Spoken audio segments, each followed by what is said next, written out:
Hey, this is WhyBeAre back with SnowRunner, and today I want to get a new truck because I'm over here in my Con 39 Marshall, and just down the road there's a new truck we can get called the Royal BM17.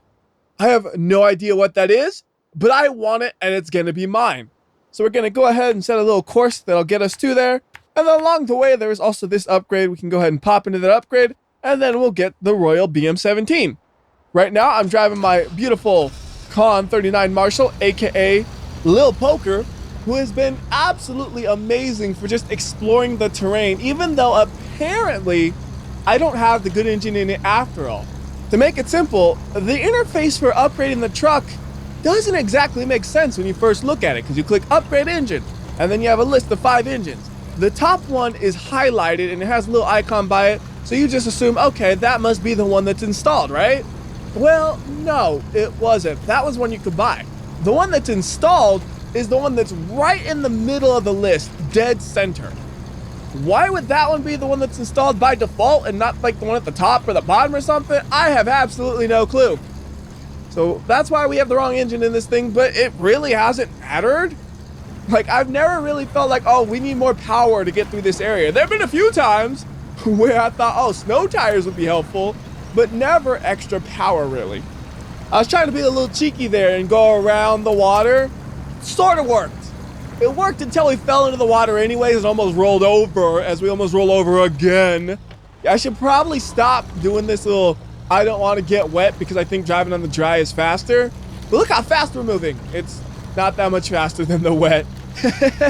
Oh well, at least we're gonna get to the destination perfectly fine without flipping over, right? Like, I didn't destroy my truck in the process. It's perfectly fine. So here is the upgrade. We just gotta get to it, and there's a car. How did somebody drive like a regular car to here?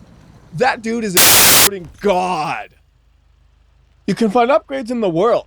They may not apply to your current vehicle, but will be useful for others. Finding an upgrade gives you a copy of it for free and unlocks it in the customization store. Okay. You can check the whole list of applicable vehicles in the upgrade window. You can install upgrades in your garage. Alright, so that's cool. We got an engageable all-wheel drive, which is absolutely no help on this vehicle. It already has all-wheel drive, except it's full-time all-wheel drive. Just no matter what, all the time, it is in all-wheel drive mode. Which is great, because when you give me the option to enable and disable all-wheel drive, I enable it once, and I keep it enabled forever. That's just the way I do it. Because I do not fear running out of fuel. I will consume fuel at amazing rates to make sure I can get the best off-roading capabilities possible. And if you look through the bushes right there, you can see the truck we're trying to get. And he looks pretty beefy, actually. He's got to try to climb this hill, and there it is. New truck discovered, Royal BM17. So let's go ahead and take a look at this guy. All right, so what is the Royal BM17? It's the, and boy, it is in bad condition here. The engine and transmission are about to blow. The suspension, not that much better. And also it has a low fuel tank. So how well does this thing even drive? Oh my goodness, it has a flamethrower. Oh, that's great. Hold on. We gotta put all-wheel drive on to get out of here, it looks like. Oh, even with all-wheel drive. Oh, what the heck? It's in neutral? How did that happen? Is the transmission so bad this thing's actually slipping into neutral? Like, there's no way I'm gonna drive this thing out of here, but I could recover it to my garage. Oh yeah, it's actually slipping into neutral. You see that? I did not change into neutral. So yeah, this truck is in terrible condition. It uses like 20 liters a minute, so we can only drive it for like 2.5 minutes before we run out of fuel.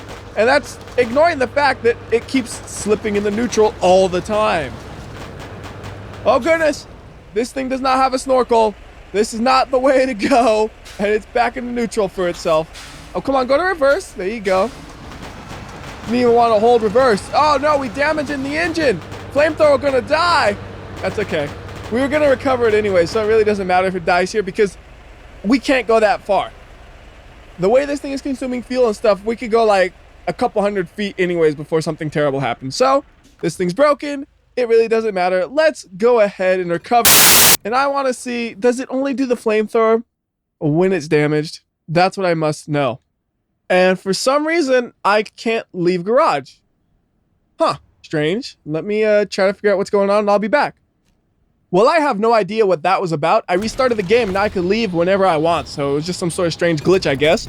And before we drive this guy, real quickly, can we give it a different paint job? Because I want to see what paint jobs are available, and there's text in the way. Get out of here, I'm illiterate. I want to look at the pretty colors.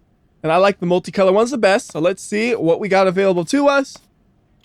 And out of the options here, actually, I think I like this one the best, because if you get another color, you notice there's still all these parts that stay looking yellow, so you need a color that goes with that yellow, and the other ones, they don't exactly go with the yellow. This one though kind of goes, although I'm kind of curious now, what if I just made the whole truck yellow? That actually looks pretty good like that or like that, but I like the multicolor one, so we're gonna go with this. And then I need to figure out a name for him. He's gonna be Big Beige. That's a good one because it's BB, you know. So now, does it do flamethrower at normal driving? I assume it doesn't. I assume that was just because it was terribly damaged. Yeah, that is unfortunate. If I want this thing to do its flamethrower stuff, I have to wreck it. This is gonna hurt. Ooh. I'm just gonna keep crashing it until it does flamethrowers again because I thought that was awesome, man. I don't care if it means the engine's gonna blow up. Also, look at the fuel consumption now. Remember I was consuming like 20 liters a second when it was in flamethrower mode because the engine's so screwed up? Now it's to a much more reasonable 3 liters a minute or so when I'm flooring it. I know it really wasn't 20 liters per second, it was 20 liters per minute, but you get what I mean. It was chugging the fuel. Now it's relatively sipping it in comparison. All right, the engine is in red damage. Does that mean flamethrower is here? Doesn't seem like it quite yet. We need to keep wrecking. Nice wall over there. Full speed ahead. We discovered our trailer somehow, and then we crashed. And apparently we also damaged the transmission just a little bit from doing that. And even though the engine's down to like 25% health or so, still not a flamethrower, but it has to be soon. I'm just worried, how bad is it gonna drive once it's actually flamethrowing? Uh-oh, what was that? The engine is stalling, but yes! The flamethrower is here! Everybody, y'all better run, because when my engine isn't stalled out, I'm shooting flames. So I have to figure out what you actually do when it stalls out. I think you kind of just tap the throttle and it keeps it alive. And we have to do that a lot. Oh my goodness. But look at it shooting flames, man. Totally worth it. You don't need a truck that works good if your truck can shoot flames. And it can even get a little bit sideways somehow. I don't know how we managed to do that when we're barely moving. Maybe there's just like a little slick spot right there that'll get you. Oh no, we're sliding again. Maybe it's because I'm always tapping the throttle, which gives me great flamethrowers, makes it where the engine doesn't stall out, but on the downside, it makes it have a little less traction. Come on, don't you stall out on me. We are almost to where we need to go. All the bad news is if we actually stop here, it will repair us. Oh, we don't even need to stop. It just repairs us immediately. Okay. Well, the flamethrower is dead. Over here, we have another mission we can pick up. Let's see what it is. Containers in the river. Yeah, I'm going to do that sometime. Don't know if it's going to be now. Don't know if it's going to be later. I don't really have a plan at all, but I'll do it eventually. Before that, though, I got to see what does this guy drive like if he's not doing flamethrower mode because he's so unbelievably damaged. We're going to find out. The first thing you might have noticed is it does have full-time all-wheel drive on it because I did not turn on the all-wheel drive. It's just been on from the start, and I'm pretty sure it only does that if it's full-time. And ooh, a little bit of damage, and I was really close to those rocks. You know, I'll gladly take just 2 damage on the suspension. That's like nothing in terms of truck capabilities. Like I see, oh, that's something. Oh, the suspension is completely blown up now. That's not good. You can actually see it's like bouncing around extra now, isn't it? Oh man, I've really ruined this thing. All right, let's take it home. When I take it home, I mean, this is home. We're here.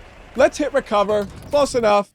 To actually do some missions, we're going to use the Navistar 5000 MV. Before we do that, though, we got to customize it and see what paint jobs are available. All right, it looks like every single paint job is a camouflage. So he's just going to be called Big Camo, and I'll keep the one it had by default. Although I'm kind of curious, like, what is the interior look like with that grate? Oh, that is like awful. I hate that. You can't see nothing out of this thing. Can we do anything about that? Let's see. Customize visuals. Front. This is the factory window mesh. I have to pay $2,000 to remove it. Well, I don't use the interior camera enough to pay that much for it, but you can at least remove it if you wanted to. I don't really think there's anything else we can do. We could get a better engine, but that's way more money than I want. What I would really want is better tires, but again, those tires are locked behind the level upgrade. We can get more suspension, but I don't think that's necessary because if I'm in dirt and mud and snow that requires me to have a suspension that tall, I'm already done for because these tires aren't going to do it. So we're just going to have to hope that's okay. Oh, we probably will want this, though, a saddle low so we can attach trailers to it. I don't know if we'd want the high or low, though. I know there's a trailer we found somewhere outside. I just don't know what it is. We'll try the low one out and see if that works. And so let's find the trailer that it was talking about.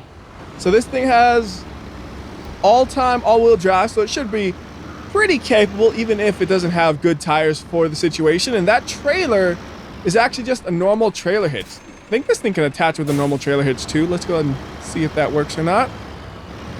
It's telling me it can. Let's see, is it right or is it just messing with me? Attached trailer? All right, that worked great. The trailer is attached and we are ready to do some deliveries. In the last video, a couple of you guys mentioned the place where I managed to flip over my poor innocent little poker is actually the location for a delivery mission that we can do. And the thing we need to repair it is just over here. What is it with this corner? When I'm using the flamethrower, oh, that's not good. Actually, that's okay. You look at the overall damage on the bottom, there's just barely anything. But when I'm using the flamethrower, I slid there a little bit too. That corner, I guess the hill, maybe a little bit of a slick spot, it just makes it where you're gonna slide almost no matter what you're driving, it seems like. So the thing we need to pick up is right here though. And when we pick it up, we'll also repair the truck. So in the end, that crash did absolutely nothing to slow me down.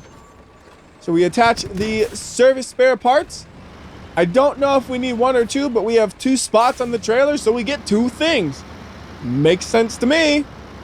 Just gotta try to do a maneuver here to get the truck spun around. I'm gonna try to do like a nice big sweeping churn, and it should make it. It's gonna be really close. Can it clear it?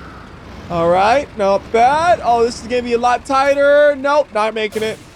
We only need to back it up a little bit. Hey, where'd that tire come from? I want to attach that tire to my truck. That tire is way better than the ones on my truck. So is that other one on the ground there. Oh, see, if I had those tires on my truck, it wouldn't have got damaged there. Again, it doesn't matter though, because check this out. To exit the area, we got to go through the repair zone, and now we're good as new. It does seem a little cheap to be able to do that. You just plow into things, crash all over the place, and it's like, oh, it's okay, dude, I'll repair your truck for free. Why are you repairing it for free? Shouldn't you be charging me money or something? Because if you put me in a situation like this, I will drive recklessly pretty much all the time. There are going to be tons of repairs and I'm not going to have to pay a dime. It really does change how I drive, knowing the fact that I can wreck it up and I don't have to worry about it. Same for the fact that I can just recover at any time. If I literally flip the truck over, I don't have to bring another truck to fix him up. I just say, oh, I'll just hit recover. And you kind of saw that when I got Big Flamethrower. Yeah, I'm calling him Big Flamethrower now instead of Big Beige because the flamethrower is just my favorite part about it, so that's what he gets named after. But with Big Flamethrower, I would have had to bring a truck with like a repair kit and some fuel to actually get him out of there. I didn't have to care. I'm just like, oh, I found him with my little scout guy. Let's just recover him, and now he's good to go. Except he doesn't flamethrower anymore, which sucks. Don't get stuck on me. Come on. Through the snow. Let's go. Through the snow. Let's go. We're using a little winch to help me along. I mean, I know we're going to make it through, actually, because we're not stopping. As long as we're moving, I don't get worried. When we get stopped, I'm still not worried. When I'm stopped and then I can't move for the first 5 seconds, I start to get worried. When I'm not moving after 30 seconds, oh no, things have gone terribly, terribly wrong. Anyways, though, right up here is the delivery zone. And if we deliver this, I'm assuming we're going to get something good. Whoa, that was a weird way to stop. Anyways, I'm going to deliver this, and that's going to be the end for this video. Until next time, this is WhyBeAre. And remember, if you like or dislike this video, I will know. I can tell by listening to Big Flamethrower and watching his flames. So do the right thing, and I'll see you next time. I know this video ended up being a little short. The problem is, if I decided to do something else, it would be really long. And I'd rather it be a little short than really long. Because a little short's still closer to what I want, where really long just means it's way off from target.